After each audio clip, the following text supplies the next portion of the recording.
आप सभी छात्रों का स्वागत है। तो छात्रों, आज की इस वीडियो में हम कक्षा 8वीं जो आपका विषय विज्ञान है उसके वार्षिक मूल्यांकन वर्कशीट 2021-22 खंड आ लिखित परीक्षा यानी कि आपके 5 अप्रैल को होने वाले विषय विज्ञान के वार्षिक परीक्षा पेपर का पेपर देखने वाले हैं, जो कुल 60 पूर्णांक का होने वाला है और आपको 2.5 घंटे का टाइम मिलेगा। तो छात्रों, ये जो पेपर है आपके आने के पेपर में same to same 60 to 70% chances हैं कि आपको यही के यही देखने को मिल जाए।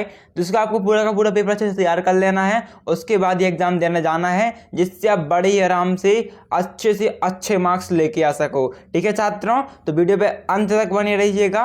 वीडियो को कभी लाइक कर दीजिएगा, चैनल को सब्सक्राइब कर दीजिएगा और इस वीडियो को अपने दोस्तों के साथ भी शेयर कर दीजिएगा। इससे आपकी हेल्प तो हो ही, साथ आपकी दोस्तों की भी हेल्प हो जाए, है ना। तो करते वीडियो को स्टार्ट। आप यहाँ पर देख सकते हो, है ना, कक्षा 8वीं लिखित परीक्षा खंडा, टाइम आपका 2.5 घंटे और पूर्णांक कितना 60 है, यानी कि आपकी 60 मार्क्स का ये खंडा का पेपर होगा। सबसे पहले छात्रों, यहाँ पर अंकों में रोल नंबर डालना है, जैसे कि आपको हिंदी के पेपर में डालना था, है ना। तो आपको यहाँ पर अपने अंकों में रोल नंबर डाल देना। यहाँ पर शब्दों में रोल नंबर, शाला का नाम, डाइस कोड, और जहाँ पर भी आपको परीक्षा का केंद्र आपके शिक्षक बता देंगे, शिक्षक से पूछ लेना, तो परीक्षा केंद्र का नाम डाल देना यहाँ पर।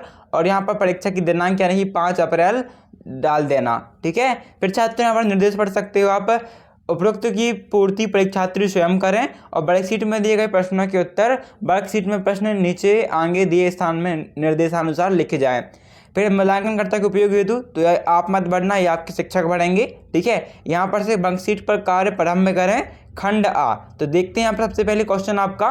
तो छात्रों, आपका यहाँ पर पहला क्वेश्चन है, एक चित्र दिया गया है आपको पहले क्वेश्चन में, और है चित्र में दिए गए सूक्ष्म जीव का नाम है। उत्तर आपको लिखना है, खाली स्थान दिया गया है तो आपको यहाँ पर उत्तर डाल देना है कवक। क्या जाएगा आपको पहले में उत्तर, एक सूक्ष्म जीव का नाम है तो ये कवक का नाम, कवक का चित्र है, तो आपको डाल देना है कवक। दूसरा प्रश्न है, यह सूक्ष्म जीव के किस वर्ग में आता है, तो आपको डाल देना है वनस्पति, है ना, क्योंकि पेड़ पौधे जैसा है इसलिए इसे वनस्पति कहते हैं हम, वनस्पति के वर्ग में आता है। फिर छात्रों, आपका दूसरा प्रश्न है आपके पेपर पे, फसल को कितने वर्गों में बांटा गया है, प्रत्येक वर्ग के 2-2 उदाहरण लिखिए।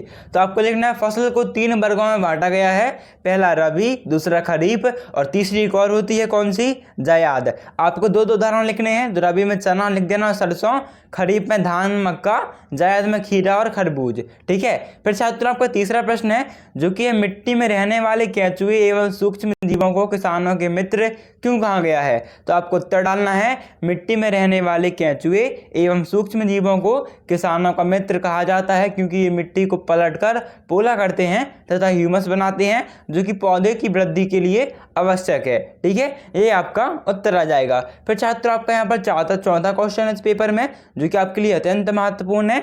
क्या है, जंतु तथा पौधों में सूक्ष्म जीवों द्वारा होने वाले 2 रोगों के नाम लिखिए। तो पहला जंतुओं में रोग, उत्तर डाल देना डैश करके, दाद और खुजली। फिर पौधे में रोग तो डैश करके लिख देना आलू की वाड़ रोग और गेहूं का गेरुआ रोग। इसके बाद छात्रों, आपके इस पेपर में 5वां प्रश्न है, नायलॉन के किस गुण के कारण उसका उपयोग कपड़ों के निर्माण में होता है, और यहाँ पर आपको हिंदी के पेपर जैसे ही खाली जगह दी गई है ना। तो छात्रों, यहाँ पर आपको उत्तर डाल देना है, नायलॉन सूती कपड़े में विकिरण सुरक्षा और एंटीसेप्टिक के फायदे हैं, इसलिए नायलॉन का उपयोग कपड़े की निर्माण में होता है। ये आपको उत्तर डाल देना है। ठीक है छात्रों, इसे अच्छे से तैयार कर लेना आप। फिर 6वां प्रश्न है आपका, माचिस के बॉक्स की खुरदरी सतह पर रगड़न पर माचिस की तिली में आग क्यों लग जाती है, तो उत्तर डालना, माचिस के बॉक्स की खुरदरी सतह पर रगड़ने पर माचिस की तिली घर्षण के कारण जल जाती है। किसके कारण, जिसमें देखो जब टकराते हो माचिस की, मान लो तिली है, ये आपकी तिली है, ये माचिस का वो कवर है। ठीक है, इसमें जब टकराते हो ना ऐसे, है ना, ऐसे, तो घर्षण होता है, इस कारण जो माचिस की तिली है वो आग पकड़ लेती है। तो आपको यहाँ पर उत्तर डाल देना है। फिर आपका 7वां प्रश्न है, निम्नलिखित पदार्थों में से विद्युत के सुचालक एवं कुचालक पदार्थ छांट कर लिखिए। सुचालक मतलब जिसमें से विद्युत गमन कर सके, है ना, जैसे कि विद्युत का तार होता है, उसमें से विद्युत आ जा सकती है ना। मान लो आपने किसी स्विच बोर्ड में लगाया और कोई कूलर से कनेक्ट है, तो स्विच बोर्ड से उस तार के द्वारा कूलर तक करंट जाता है ना, तो वो तार क्या होगा, सुचालक। और जैसे लकड़ी हो गई, लकड़ी से मतलब करंट नहीं जाता है तो कुचालक हो गई। तो आपको उत्तर डालना सुचालक। और यहाँ पर आ जाएगा लोहे की वस्तुएं, जैसे कि लोहे की कील, तांबे का तार।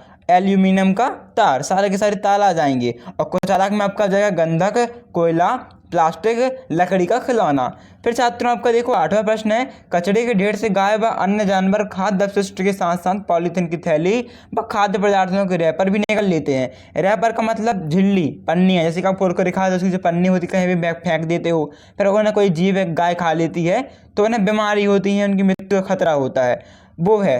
तो उसके नुकसान, आप क्या नुकसान हो सकते हैं आपको बताना है। तो आपको उत्तर डालना है, क्योंकि पॉलीथीन एक अजैव निम्नीकरण वस्तु है जिसका अपघटन नहीं होता, ऐसे में गाय या फिर अन्य जीवधारियों द्वारा पॉलीथीन निकालने पर उनकी मौत हो जाती है। ये आपको उत्तर डाल देना है, ठीक है।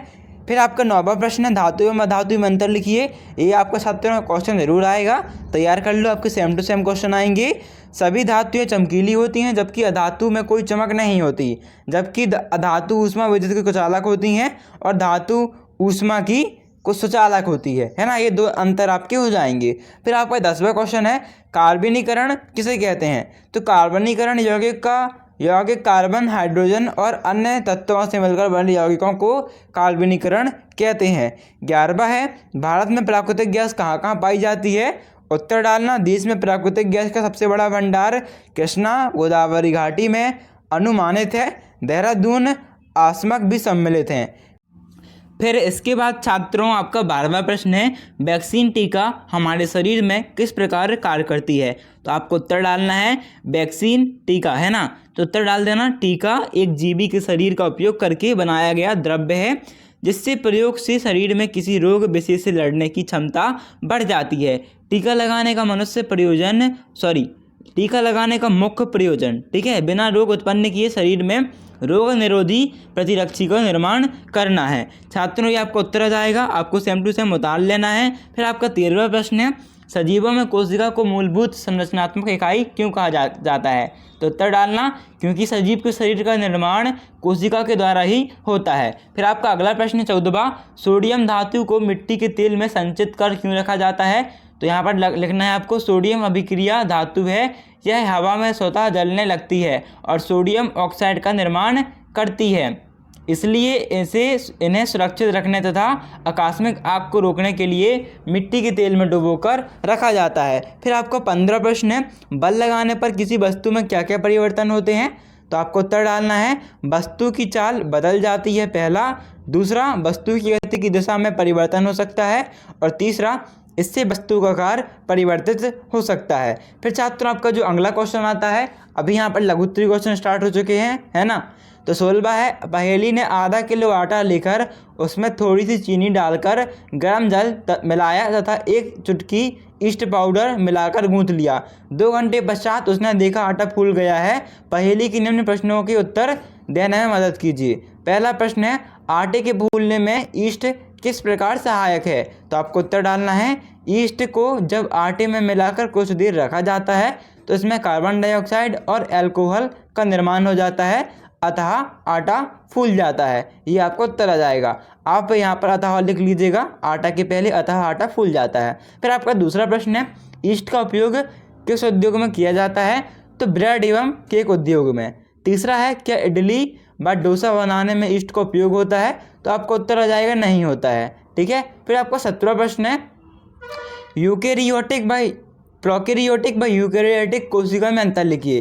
तो आपको लिखना है अंतर, इससे ऐसी कोशिकाएं जिनमें केंद्रक पदार्थ केंद्रक झिल्ली के बना होता है प्रोकैरियोटिक कोशिका कहलाती है, जबकि ऐसी कोशिकाएं जिनमें झिल्ली युक्त सुसंगठित केंद्रक पाया जाता है यूकैरियोटिक कोशिका कहलाती हैं। बस आपको ये उत्तर लिख देना है। फिर आपका 18वां प्रश्न है, पेट्रोलियम निर्माण को समझाइए। तो उत्तर डालना, पेट्रोलियम की प्राप्ति धरातल के नीचे स्थित अवसादी चट्टानों के ऊपर कुएं खोदकर की जाती है, जैसे ड्रिलिंग भी कहते हैं। विश्व में सबसे पहले यूएसए में हुआ पेट्रोलियम से इसकी अवयवों को अलग करने की विधि प्रभावी आसवन विधि कहलाती है। क्या कहलाती है? प्रभावी आसवन विधि।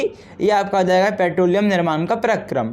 फिर आपका है अगला प्रश्न, निम्नलिखित सारणी में वस्तु की स्थिति को समझकर समक्ष कार्य को अपकर्षण व अभिकर्षण में व्यक्त कीजिए। तो आपकी क्रमांक है, स्थिति का वर्णन है और यहाँ पर कार्य है ना, खींचना, ठोकर मारना, उड़ाना या फिर जो भी फेंकना, है ना, बाहर करना, ऊपर करना, उठाना, कार्य को व्यक्त कर सकते हैं। थोड़ा यहाँ पर छात्रों ब्लर है तो आप सुन लीजिए अच्छे से, है ना। अपकर्षण और अभिकर्षण। तो पहला है आपका क्रमांक 1 और स्थिति का वर्णन में लिखा हुआ है, मेज पर रखी पुस्तक को गतिशील बनाना। तो कोई भी पुस्तक मान लो आपकी टेबल पर रखी, उसे गतिशील बनाना है, तो यहाँ पर आप क्या करोगे, तो आपका यहाँ पर आ जाएगा धक्का देना, है ना। धक्का दोगे तो थोड़ा आगे जाएगी, मतलब उसमें गति आ जाएगी। अपकर्षण होगा या अभिकर्षण, तो यहाँ पर आपको टिक करना है, अपकर्षण होगा। क्या होगा अपकर्षण, क्योंकि क्या हो रही है, वस्तु को हम धक्का दे रहे हैं तो अपकर्षण आ जाएगा। फिर है दूसरा, दरवाज़ा को खोलना या बंद करना। तो दरवाजे को खोलना या बंद करना, तब क्या करना होगा भाई, जब खोलोगे तब थोड़ा धक्का दोगे दरवाजा में अंदर की साइड, बंद करोगे तो अपनी साइड खींचोगे, है ना। तो आपको आएगा कि धक्का देना और खींचना, ये आपकी दो कंडीशन आ जाएंगी। और आपका अपकर्षण हो जाएगा, जब धक्का दोगे तो अपकर्षण हो जाएगा, और जब खींचोगे आप तो अभिकर्षण हो जाएगा। तो आपको दोनों टिक कर देने हैं। फिर कुएं से पानी को बाल्टी को खींचना, तो जब कुएं से पानी को खींचोगे तो ऊपर की ओर खींचोगे ना, तो आपको क्या जाएगा उत्तर यहाँ पर ऊपर उठाना, और जब ऊपर उठाओगे तो अभिकर्षण होगा। फुटबॉल के खिलाड़ी के पेनल्टी टिक लेना, तो चयन करना, इसमें भी आपका अभिकर्षण आएगा। किसी मेज की दराज को खोलना, तो खींचना में आपका अभिकर्षण होता ही है, ठीक है। खींचना में आपका अभिकर्षण आएगा, और धक्का दे रहे हो तो आपका अपकर्षण आएगा। इतना बस ध्यान रखना, ठीक है। ये आपको तालिका अच्छे तैयार कर लेनी है, क्योंकि आपकी पेपर में जरूर ये तालिका आने वाली है। फिर आपका अगला प्रश्न 19वां, मोटर वाहनों में ईंधन के रूप में डीजल और पेट्रोल के स्थान पर CNG का उपयोग करना अधिक उपयुक्त है, क्यों। तो उत्तर डालना, क्योंकि अगर आप पेट्रोल और डीजल की चलाने वाली कारों को चलाते हैं तो इससे काफ़ी प्रदूषण होता है।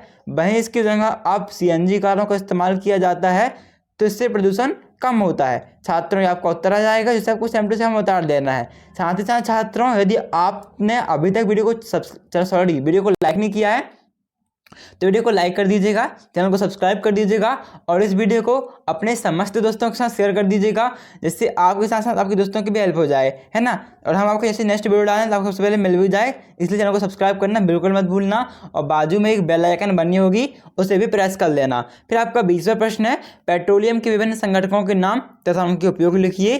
तो पेट्रोलियम, पेट्रोल, डीजल, कोलतार, ग्रीस, स्नेहक आदि का मिश्रण पेट्रोलियम का उपयोग निम्नलिखित रूपों में किया जाता है।